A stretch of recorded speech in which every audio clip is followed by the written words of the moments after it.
আমারে যে উহুদের ময়দানে দান দান শহীদ করে রক্তাক্ত করছে তুমি শোনো নাই? আমি যে 14 দিন পেটে ক্ষুধার তাড়নায় পাথর বাঁধছিলাম উম্মত, তোমার মনে নাই? একবারও শোনো নাই আমার ক্ষুধার কষ্ট, আমার পিঠের ব্যথা, আমার দাঁতের ব্যথা, আমার কাঁধে 2টা কড়া ঢুকে গেছে উম্মত। আমার ঘরে 3 মাস আল্লাহর নবীর স্ত্রী আয়েশা বলছে, আল্লাহর কসম উম্মত, নবীর স্ত্রী বলছে এক ফোঁটা চুলায় আগুন জ্বলে নাই।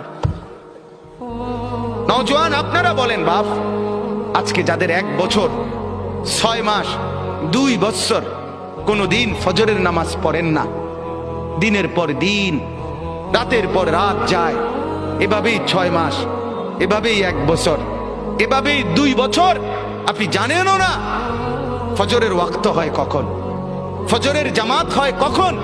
মেরে মুহতারাম, আমার ভাই, আমার বন্ধু, বলো।